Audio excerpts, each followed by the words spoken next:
And welcome back, everybody, to another episode of the Always Pressing PGA DFS podcast, previewing the 2018 Valero Texas Open this week. We'll recap the RBC as always, and then break down your DraftKings slate. But before we do so, let me introduce the co-host. You can find him on Twitter at DFS Golf Gods. Jesse, how we doing, man? Doing all right, man. Got a little allergies or something going on, so pardon me if I sound weird. Yeah, no worries. And then Bucks is at a business function this evening, so he won't be joining us this week, but we have a previous guest. You can find his work on thesportsdegens.com. He's on Twitter at alldayevery365. Rob, how we doing, man? Good. Thanks for bringing me back on. Sorry Bucks couldn't make it, but hopefully I could fill in just half of what he does. No, we're glad to have you. We loved having you before, and we'll definitely have you on throughout the season as it works out for everybody's schedule. But I'll be totally honest. I was busy the last few days. I didn't get to see much of the RBC besides checking my phone and highlights. Jesse, any good takeaways from the weekend? Satoshi Kodera, I probably butchered that. Kodara got his first win in a playoff for Siwoo Kim. Any good takeaways from the weekend?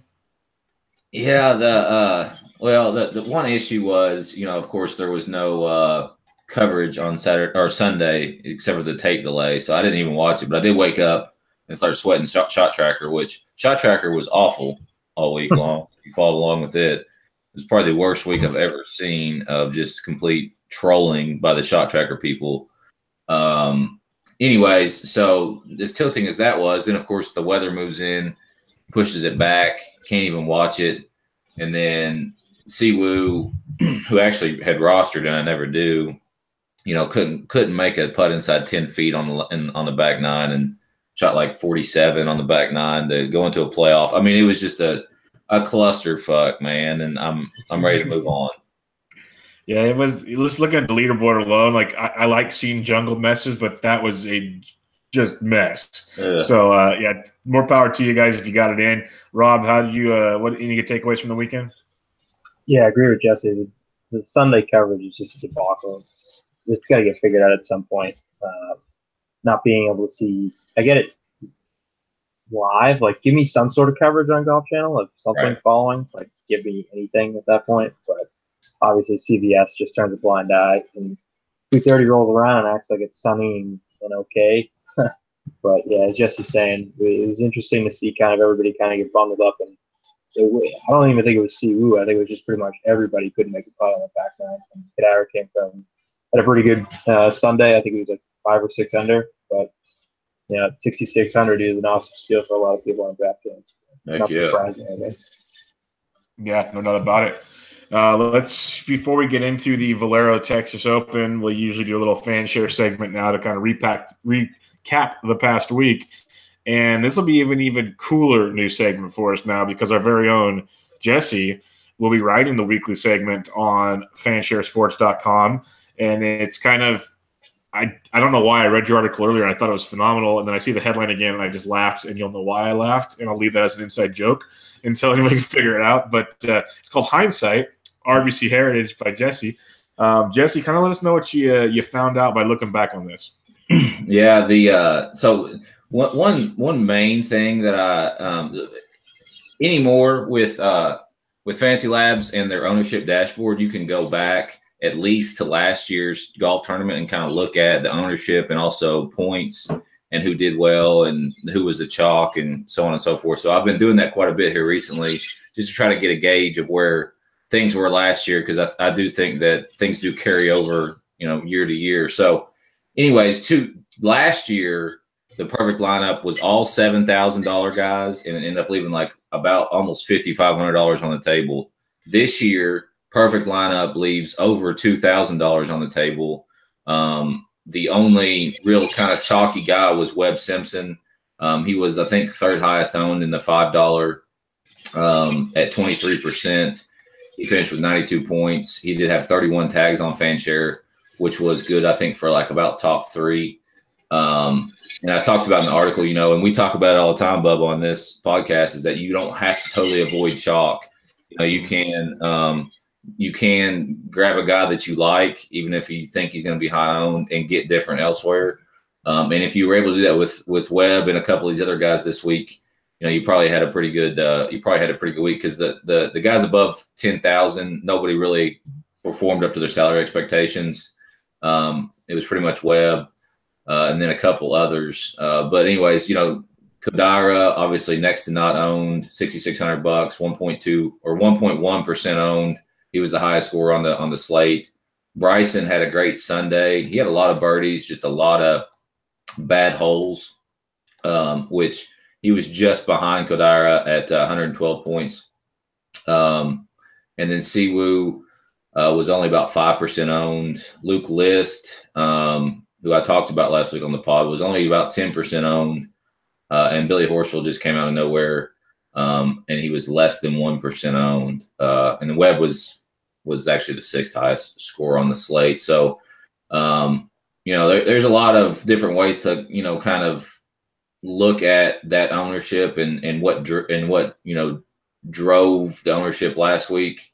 I do think that, some of the higher owned guys like Zach Johnson and Charlie Hoffman are kind of considered more safe plays, and therefore that's why they got rostered, especially after Hadwin withdrew. They were pretty safe pivots off of Hadwin, so it kind of bumped up their stuff. But I got a full write up over there, and it goes a lot more in depth. Talks about Luke Donald and all kinds of different things. So I won't bore you guys with all the details there, but that's just kind of a brief synopsis of it.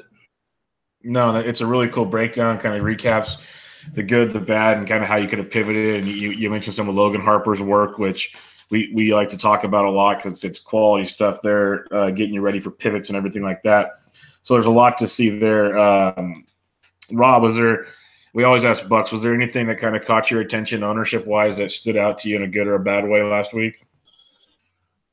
No, not really. I think Jesse kind of hit it on the head. I think guys went pretty safe there, considering, it seemed like DJ would get under-owned no matter what, just because everybody was trying to look for the short hitter. They played the Russell Knoxes of the world.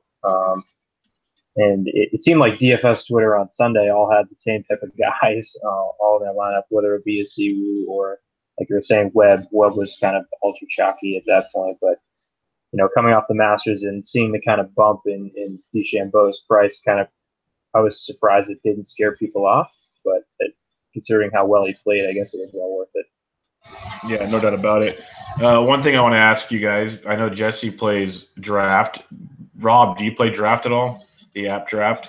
I haven't played it at all this year. They made some changes to it because last year I remember playing some tournaments or trying to sit around for drafts a couple days in advance, and I just couldn't do it. It's just a mental thing. But I definitely think it's worth starting to look into. I know my friend John, who pointed me in the direction of this, he's been playing a little bit more draft in terms of PGA, and he finds that there is an edge over there right now, for sure.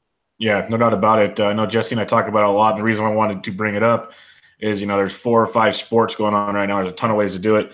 And if you're frustrated with DraftKings or FanDuel or whatever for whatever sport, but especially golf, as it's a golf podcast, it's a lot of fun because you can play like the dream teams and just pick the teams, the 5 golfers you want, or you can do like a snake style draft. So there's no duplicates. You don't have to worry about ownership or anything. You just take the guys you want when you want them. And shameless plug time, if you want to try it for the first time and you make a deposit, free entry in a $3 tournament with promo code SD Sports. So go check it out. It's in your app store under Draft or online at draft.com. Now, with that out of the way, let's talk about the Valero Texas Open. Kind of a fun tournament. Next year it will be in spot of the Houston Open, so before the Masters, but now a couple weeks after. Jesse, give us some past event history. So it's been played at this same golf course, I do believe, for a while. Last year, Kevin Chappell beat Brooks Koepka by 1 shot. He finished at 12 under. Charlie Hoffman, 12 under again, 1 shot over Patrick Reed in 2016. Jimmy Walker was the champion in 2015, 11 under over Jordan Spieth by 4 shots. Stephen Bowditch was the 2014 champion, shot 8 under. And beat 2 different guys there. And then there is some guys we'll talk about here, but there's quite a few who have good course history here. So this will be an interesting week.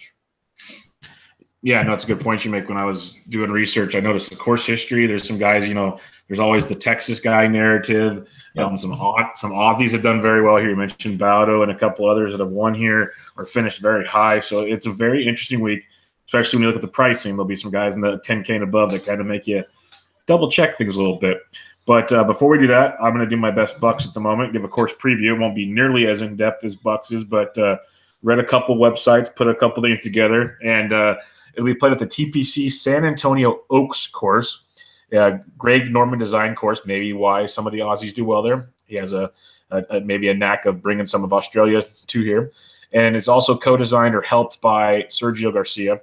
It's over 7,400 yards, 7,435 yards to be exact, par 72. So it's definitely a bomber's paradise. The longer guys can do well here. You still have to be accurate, though, because there are a lot of trees right along the fairway, so not a lot of room to go wild and a ton of native area.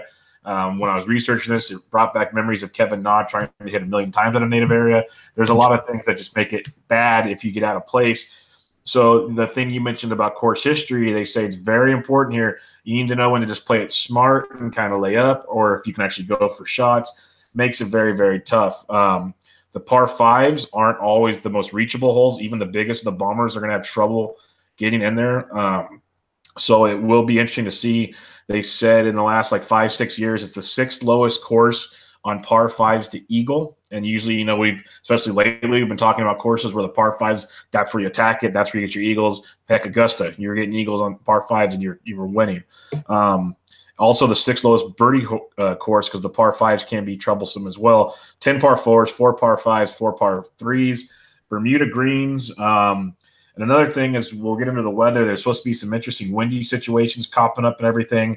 And the downhill holes where you think you're going to get that edge yardage-wise, they play into the wind. And the uphill holes play with the wind behind you. So that leverage you think you're gaining, not so much on these windy circumstances, which we might see. So the course is definitely designed to challenge these golfers and benefit the big boys.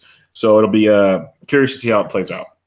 Yeah, with the weather too, it's something to definitely keep an eye on. I think it was 2 years ago when it kicked up real bad in the afternoon, and all the morning guys, I think it was on Thursday, went out, nice conditions, and then it got 40 miles an hour in the afternoon and just murdered everybody who went out that afternoon. So I missed that warning, but but if you played all the morning guys, so that's not, I'm not saying it's going to happen this year, but it's something to definitely, because there's usually an advantage on tee time at this play.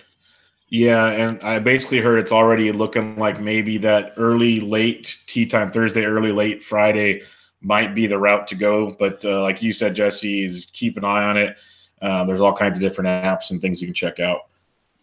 Let's get into the key stats we're looking for this week. Rob, what's key stats are you looking for as you're building your lineups? Yeah, so you were talking about the length of it. Looking at some of the previous winners, you could find sneaky long guys like a Kevin Chappell. Brooks Koepka kind of won. Last year was kind of going to be the Tony Finau tournament, but he didn't end up winning again. So I'm looking for anything driving off the tee to green. Distance is actually one of the things I'm looking at. 6 of the last 7 winners I was reading today on Twitter were in the top 15 in driving distance. So definitely focusing on that. I'm not putting too much on putting. If the Charlie Hoffmans and Kevin Chappells of the world can come and win here, anybody can kind of come and win here, if you ask me. Especially, who knows if it's going to be Ryan Palmer week. But yeah, pretty much anything off the tee. I think when I punch those guys into any type of model, the usual names pop up, which we'll talk about later. What about you, Jesse? What are you looking for? Yeah, similar. Looking at bombers, so driving distance, per the usual, greens in regulation, like usual, recent birdie or better, and then also par 5 scoring. I just think it's important to get the guys who can go after par 5s. No, I'm with you guys on board with all that stuff. So I'm not even going to bore it with the third repeat of it. So let's get into what the people want to hear, and that's the DraftKings picks. And we have 5 guys over $10,000 this week. We got Garcia at $12,000. Matt Kuchar, 11-4, just continues to play every week. Eventually, I think this is going to catch up with him, but I'll get into that in my spiel. We got Charlie Hoffman, 10-9 past winner. Ryan Moore, 10-2, and Luke List at $10,000. Jesse, kick us off in the 10K and above. Yeah, it's hard to pay up for some of these guys. Like Sergio, obviously, probably the class of the field, so I get why he's 12,000. But at the same time, like he has to win to pay that off, and I don't know that I'm willing to chance that. I mean, he just didn't look that great in Augusta. Obviously, he had the one bad hole, but even after that, he didn't play very well. Cooch at 11-4, I don't know, especially on a long golf course. I can't do Charlie Hoffman. Ryan Moore, I said the same thing about Ryan Moore last year. He was priced up like this. I was reading my article from last year, and he was priced up, and he ended up finishing 18th. He has finished 8th here in the past. So I think he has some merit, but the guy that I really like is Luke List. I do think he'll be very chalky, though, so I'm not very excited about it. Yeah, I feel you there. What about you, Rob? Yeah, same boat. I think Sergio is probably worth the play. Like you were saying, he had a bad Masters, but before that, he was going to be a super chalky guy. He probably burned everybody that's talking right now about in the Masters. But yeah, I think List at this point with what he's done in the last couple of tournaments, he got 3 top 10s in his last 5 tournaments. He's gained strokes off the tee and approach in 5 straight. Really, there's like no stat out there that he's really bad at outside of putting. And like you said earlier, putting, don't look at the shot tracker when you get to the green. Just hope and pray you find a blue box on shot tracker after he leaves the hole. But yeah, I think the other guys, it's such a crappy field. I think you're going to have to pay up for guys. But when you were saying, Jesse, earlier about the fan share guys being all 7K in RBC, it might be one of those tournaments this year when you look at the people that are in the 7Ks this year that it kind of pulls over to this tournament too. Yeah, I agree with everything you just said there, especially that last portion about Jesse's article and the 7K idea, because I've been a big fan of just the balanced lineups lately, and I've been avoiding the 10K range, and I'll probably do it again this week. I had 5 or 6 guys make it last week, and one was Molinari, and I still cashed in every tournament it was in. So it just, you never know. But Sergio, like you said, it's class of the field. So if you want to, I get it, but he's got to win it. I'm looking at I can see taking Charlie Hoffman as tilting as he can be, just because you can't ignore this course history here. It's insane. He's basically a T10 or better outside of last year's T40 in 4 straight years. He's really he's going to knock it out for you at 10-9. But I'm with you, Jesse and Rob, and it's going to be chalky as hell. But I'm on the Luke List bandwagon. You turned me on to him, I think, a few weeks ago, Jesse, and I've been playing him almost every week. And at $10,000, I think this is his time to kind of break through. I wouldn't be shocked if he's a top 5 again, if not on the podium this week. So give me Luke List at $10,000. Let's go to the 9K range, where it's funny. You have 5 over 10,000. Let's go to 9K. We have 4 golfers. You got Adam Scott. You got Chappie, the defending champion. Scott's won here before too. You got Billy Horschel at 91 and Brandt Snedeker at 9,000. It's kind of week in and week out. It's kind of a boomer bust guy. Rob, who you liking in the 9K range? Yeah, so I'm going to go back to what you were saying earlier about Ozzy's doing well here, and I'm going to, I'll pay up for Adam Scott. I think the other 3 guys in this territory just scare me all too much. Like, I was all over Chappell last week, and he burned me with a double on, I think, 16 or 17. Missed the cut. Billy Hull, I have no idea at this point. Like, if you look at his course history, it's insane, but the way he's playing this year is not really worth it. Like you're saying, boomer bust Brandt at 9K. You can just find better options up in the next range to kind of offset anything he has to do. Yeah, exactly. What about you, Jesse? Yeah, it's weird that this pricing is so fucking strange. Adam Scott has some merit. I mean, Billy Horschel last week, what was he, $7,200 or something like that? And this week he's 91. I did read that basically he made a little bit of a change in his putter, and he just either lengthened it or shortened it. But he changed the length of it overall, and that's what led him to gaining 2 spots on the field on the putting green, which is really why he finished so well. So can he carry that over? I don't know. I think he might be a GPP play at this price, but paying $9,100 for him, he's got he's just not been good. I mean, he's so inconsistent. I don't understand. Let's look at his course history. He does have great course history, but he did miss the cut last year. All or nothing. Yeah, it's literally top 5 or miss the cut for him. Like, that's what it just seems like. I don't understand how he's so up and down. Sneds, man, I like the play on Sneds. He's just been so bad, like on the weekends here recently. He was in contention going into Saturday. This past week sucked. Sunday, nothing special. Just costing me money. So I think he's got some merit there at 9,000. But I'm with you, Bubba, on the fact that playing this is the balanced lineups portion of the season, and it's hard to get into that mindset.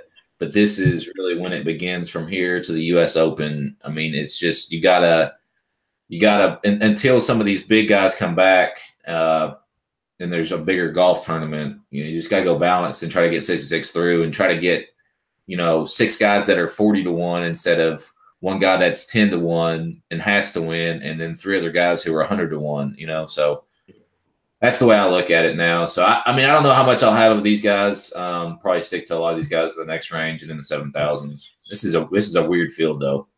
Yeah, it's a weird field, and it's kind of what we've talked about certain weeks on these smaller tournaments. If a big name's here like a Sergio or a Cooch, some of it's just, sponsor-based. Sergio's co-creator of the course, some liability. Like, you have to be at these things.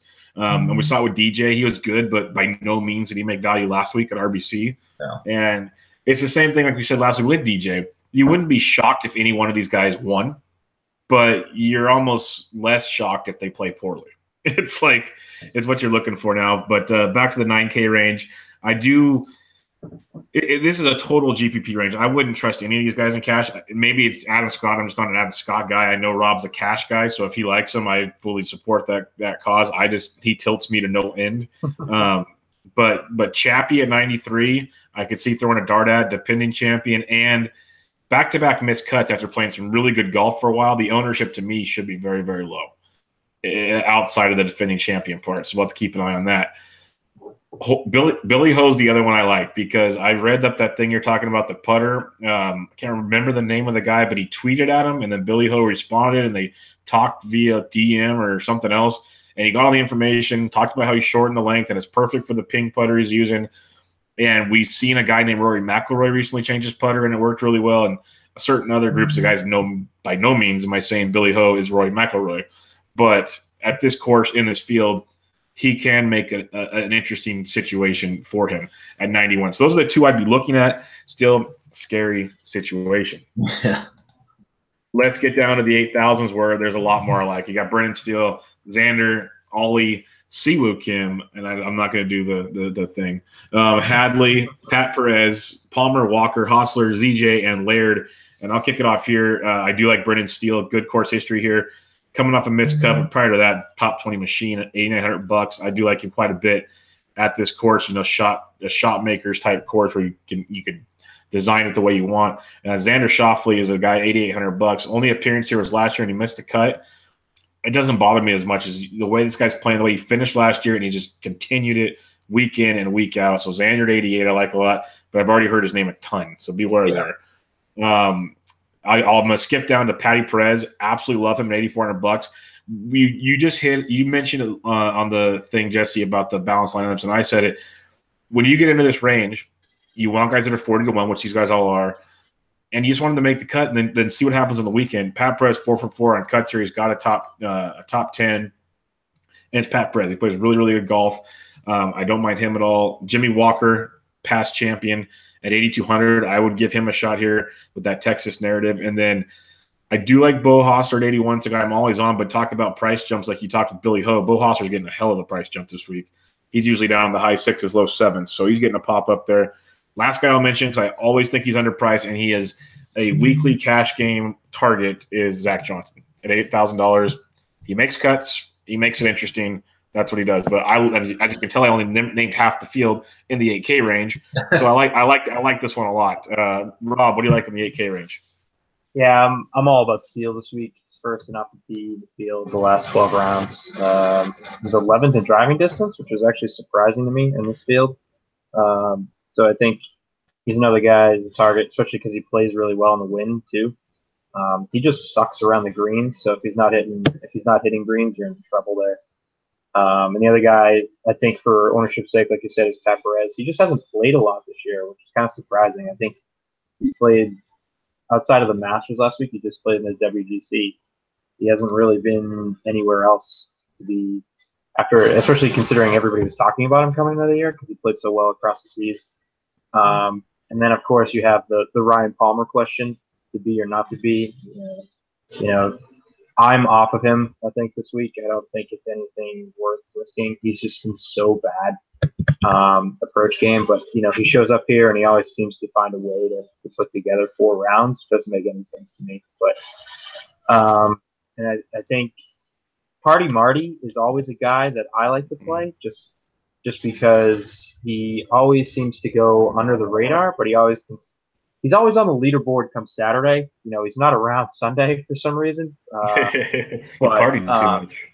Yeah, he gets through the cut enough for a lot of these windier tournaments. And outside of this tournament, he won it back in 13. He played well last year too. He always seems to be a guy that can kind of find a way to make make a weekend for him. So I'm not saying playing him in cash, but I definitely think in the AK range with all these names that you were just mentioning, because he's probably going to go under. No doubt about that. He'll get overlooked quite a bit. Jesse, what do you like in this $8,000 range? Yeah, it's like the most tilting range possible. I think Xander will be super chalky. I do like him, though. It's hard not to like him at that price in this field. He's a proven winner and has won in much, much stronger fields. So it's hard to pass on him. Ollie, I think, is interesting. He's like so hard for me to predict, though. Every time I play him, he sucks. When I don't, he burns me. So I can see some GPP merit in him. I'm pretty much, can second basically everything else that you guys say. One guy I will mention that you guys didn't is Chesson Hadley. He did finish 4th here in 2015, and is coming off 18th last week. Oh, no, not last week. He finished 18th at the Houston Open. Last week he finished 7th. So 2 straight top 20s with a top 10.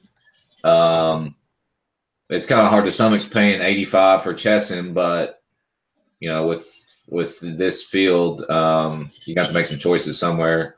I'm on board with Pat Palmer. He just tilts me to no end.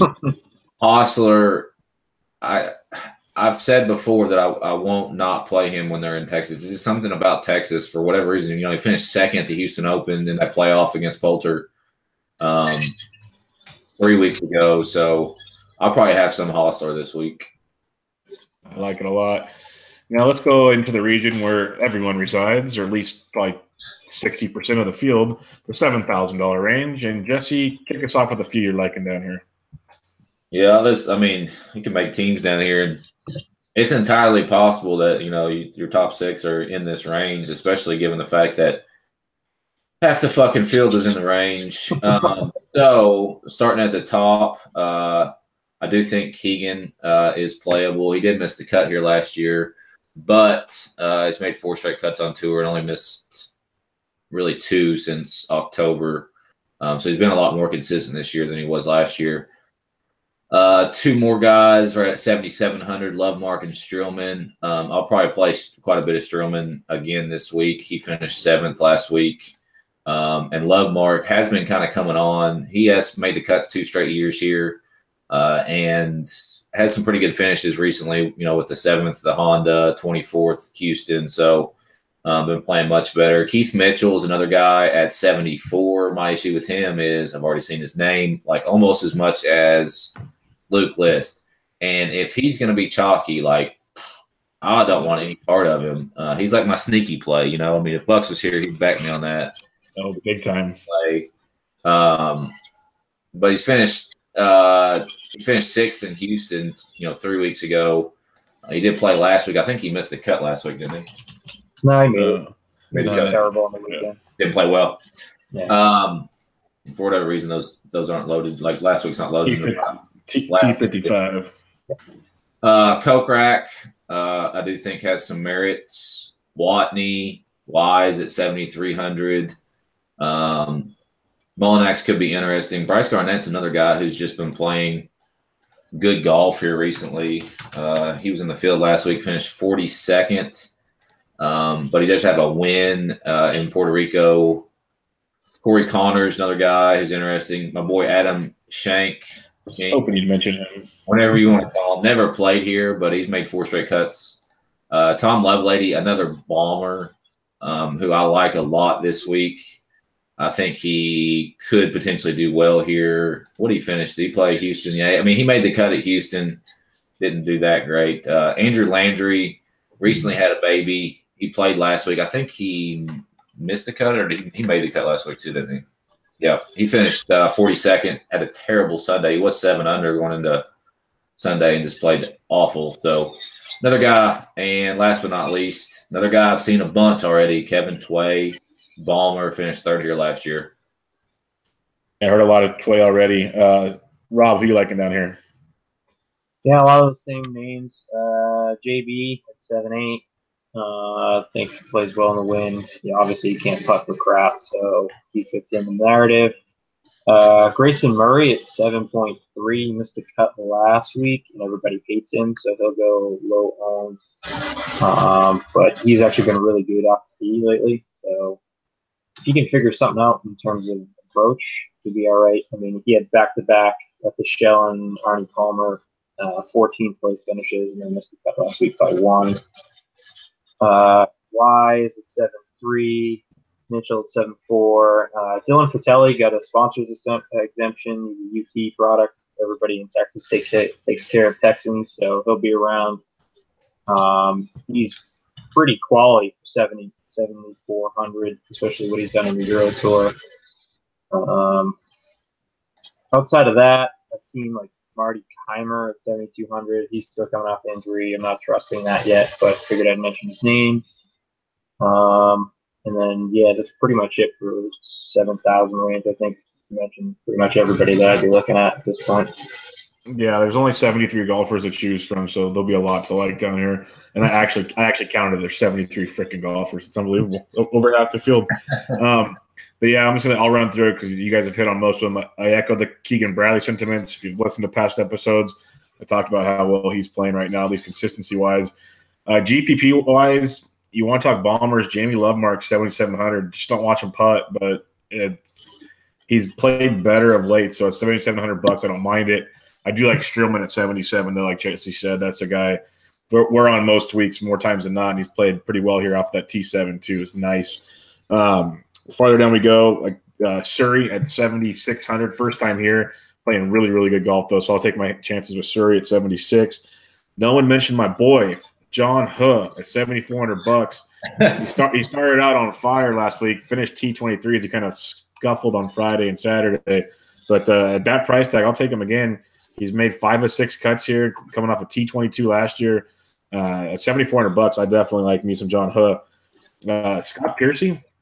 Or not, I fucked it. Yeah, at $7,400, definitely an intriguing GPP option here. He's a bomber. He's playing well of late. 3 straight made cuts, 4 or 5 with 3 top 25s in there. He's made 3 or 4 cuts at this tournament. So Piercy at 74, I think can be a low-owned play down below there as well. You know, you got a guy playing really, really bad, and he was priced up a ton before. And you want to talk about another bomber, so I'll throw him out there for GPPs. Johnny Vegas is $7,300. He's not playing great, but his price tag's dropped a ton. Made 11 of 13 cuts this year, 5 straight. T34 last time he played here, so he's an intriguing GPP option. You mentioned Watney, who I'm always in on. Stu Sink, $7,100 for your catch game plays. Still always down there making cuts. You mentioned Shank, who I like, and Tway. So, yeah, tons of guys I like down here, as always. If you have questions, hit us up in the SD Slack chat with all your answers. All right, let's get into the $6,000 range where you have another 30 or so. Literally 7K and below, you have over 100 golfers. That's impressive. Rob, kick us off in the 6K range. Yeah, so a couple of names that I saw. Nate Lashley at 6,900. He's like 21st in strokes to the green his last 12. 17th and around the green. Abraham Answer who is 11th in tee to green last 12. He's 13th in DK points. He had a 16th at the Valspar and 8th at the Shell. Surprising to, I guess, see him at, but with a million people in the 7Ks, I guess you got to go somewhere. And then Bronson Burgoon, who also had a good showing at the Shell, another Texas kind of guy. He's 7th in par 5 scoring, so he can get it out there. He had a rough week, rough Saturday at the Shell, but he had 3 rounds in the 60s before that, so, or 2 before and 1 on Sunday. I like it. What about you, Jesse? Yeah, he stole all mine. So I don't know if that's a good or a bad thing. But I like Lashley, Answer, and Burgoon. Another guy I'll mention, Denny McCarthy. I'd really say just not play anybody in this range. But if you're down here, these are the best options in my opinion. Denny McCarthy, 43rd in Houston 3 weeks ago. Did finish 4th in Puerto Rico the week before that. So been playing pretty well at 6,900. Not a bad price for him. It's tough down here. It's going to be difficult. I don't know. It's hard to not spend the full 50K, but I think this is really a week where if you just don't spend the full 50K, like you could be in good shape, obviously, if you get everything right. But like, I don't know. I don't know that I want to go down here. So it's a weird week, man.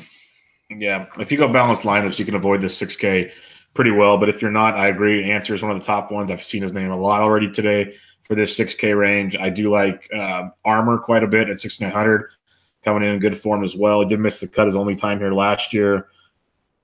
Burgoon is a guy I really do like at 67. I'm glad you mentioned him.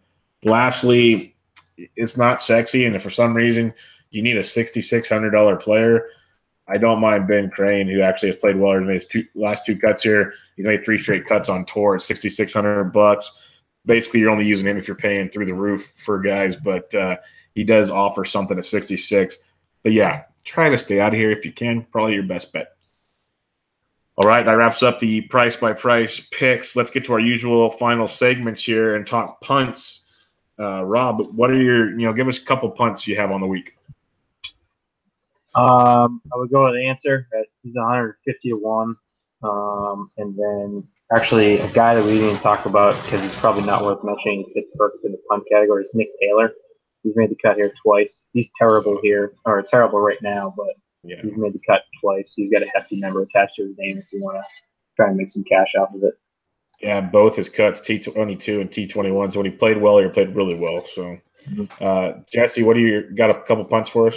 Can I not go below 7 and just say Shank and Lovelady? I'll let it slide this week. Okay. Yeah, I'm fine with that. My 2 punts, Answer and Armour below 7K, were the 2 I'd be looking at down there. Let's talk bust. Give us a bust or 2 of the week for you, Rob. 1 or 2 is fine. I'm going to go Siwoo. I feel like him being in that final group last week took a lot out of him, especially how well he didn't putt down the stretch. 8,600, he's going to fit. Maybe I hope people are playing in cash because I am not. He's going to fit in that narrative where he's playing well. He could probably play well, but he's also the guy that if he's 4 over on the front 9 on Thursday, he's going to quit pretty quick. So I'm avoiding that guy at all costs. What about you, Jesse? Yeah, I'll say Hoffman and Horschel. I think Horschel, just had the hot putter last week. Maybe he can bring it over. I don't know. And I don't know. I don't trust Charlie at 10,900. I got Siwoo, just like you, Rob. I agree with everything you said. I think people are going to be on the train because of how well he did last week, and it's just not going to work out. And then Snedeker would be the other one I'm looking at to not come through. Rob, give us about a 3-man core you're going to be looking to build around most of your lineups. I would say Keegan. Probably going to play ZJ too much, which isn't a good thing. And then Brennan Steele.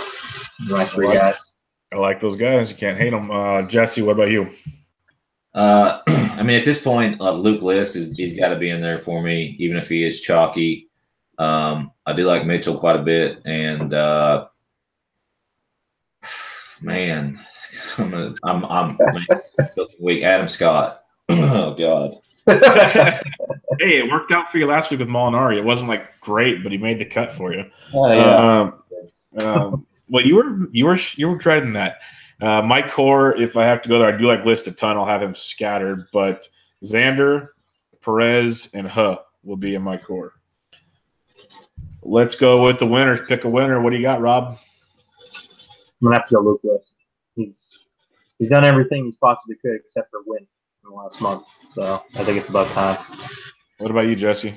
Yeah, he's 22-1. He was going to be my pick as well, but since it's okay, he was my pick as well, so that's pretty good. We've never had a he has to win, doesn't he?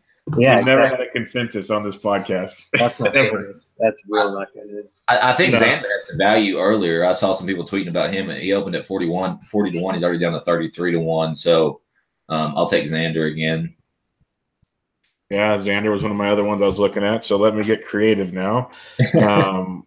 List. I had List, then Xander. PP's down to 25-1.